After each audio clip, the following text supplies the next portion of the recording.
रही बात रिजल्ट की, तो एक बात आपको बताते हैं, रिजल्ट जब भी होगा तो वो आपके पढ़ने से होगा। कोई भी वैकेंसी में आप देखेंगे बहुत से ऐसे लड़के होते हैं ना जो बहुत पढ़ते हैं लेकिन रिजल्ट नहीं होता है, और कुछ कुछ कम पढ़ के रिजल्ट हो जाते हैं। रीजन क्या, आप कितना पढ़ते हैं ये मायने ही नहीं रखता है, मायने ये रखता है कि आपने क्या पढ़ा है, क्या जो चाहिए वो पढ़ा है कि नहीं। अब क्या है कि मान लीजिए हम तो भाई साहब पीएचडी कर रहे हैं, हम उठा के पोथा पथरी आपको पीएचडी वाला दे देंगे तो आप तो कहेंगे वाह रे भाई साहब, खान साहब मास्टर तो बड़ी बुद्धिमान हो यहाँ पे, तो भाई आप तो फ्रस्ट्रेट हो जाएंगे, आपको तो लगेगा कि नहीं हमने जानकारी बहुत दे दिया है। तो भाई पीएचडी का चीज पीएचडी के लिए है, आपका कंपटीशन का अलग चीज हो जाता है। एक लेवल रखना है ना, आपके कंपटीशन के एग्जाम में पीएचडी वाली चीजें नहीं पूछी जाएंगी। वो दुनिया में ना किसी से जलन नहीं रखनी चाहिए। देखिए माचिस जो होता है ना दूसरे को जला देता है, लेकिन कभी माचिस को देखें वो खुद को भी जला लेता है। अतः आप अगर आप दूसरे की बुराई करेंगे, दूसरे के पीछे रहेंगे ना, तो इसमें आपका लॉस होगा। और अगर आपकी कोई बुराई कर रहा है ना तो आपको खुश होना चाहिए कि वो इसमें कभी इंसान कोई लिफ्ट की तरफ बढ़ जाता है तो उसको काफी खुशी होती है, अरे बाप रे बहुत ऊंचाई पे आ गए। लेकिन जो सीढ़ियों की तरफ बढ़ता है ना,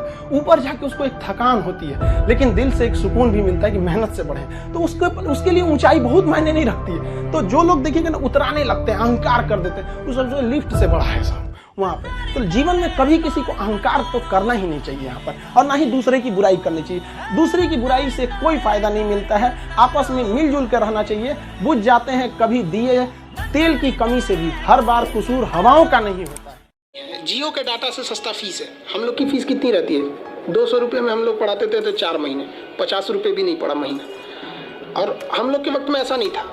अगर हम लोग के वक्त में टीचर ही बता सकते हैं, ना गूगल था ना कुछ था, आज तो हर चीज़ ढूंढ सकते हैं यहाँ पे। तो ये जो बताते हैं ना हमारे सामने परिस्थितियाँ ऐसी है वैसे, वो सबके साथ परिस्थिति खराब रहती है। जब बारिश होता है ना, बारिश तो जितने छोटे मोटे पक्षी होते हैं, कौवा हो गया, ये सब ये छुपने के लिए आश्रय ढूंढने लगते हैं। लेकिन जो बाज होता है ना, उसी बारिश में बादलों को चीरते हुए ऊपर निकल जाता है और बादल से कहता है तू बरस ले बेटा, कितना बरसेगा? आधा घंटा, 1 घंटा। और जब बरस जाता है तो आके नीचे उसको चैलेंज करता है। तो परिस्थिति के नीचे हमें नहीं दबना है, परिस्थिति को हम दबा देंगे यहाँ पर। अगर आपको काबिल बनना है ना, बाज की तरह उड़ना है, तो बार बार बोलते हैं इन तितलियों का साथ छोड़ दीजिए, क्योंकि 10 साल बाद लोग आपसे मिलेंगे ना तो पूछेंगे तुम्हारी हैसियत क्या है, तुम कितना कमाते हो। ये नहीं पूछेंगे तुम्हारी गर्लफ्रेंड थी कि नहीं थी। यहाँ समझ में आ गया, ये सब टेम्परेरी चीज होते हैं, सभी सब हटाइए ये सब चीजों को। जिस दिन आपको जिस दिन रियलिटी समझ में आएगी ना, उस दिन कोई हम आपको क्या बोले, आज जिनको आप सब कुछ खोकर पाने की तमन्ना रखते हैं, एक वक्त आएगा जब वो मुफ्त में मिलेंगे तो आपको मंजूर नहीं होगा।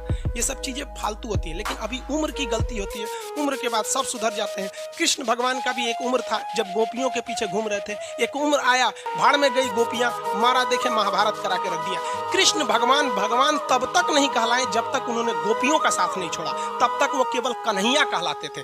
भगवान तभी कहलाए जब उन्होंने लड़कियों का साथ छोड़ा। तो अब तक केवल आप विद्यार्थी कहलाएंगे जब तक कि लड़की या गर्लफ्रेंड के साथ रहेंगे। जिस दिन इनका साथ छोड़ेंगे ना, उस दिन दुनिया आपको देखेगी।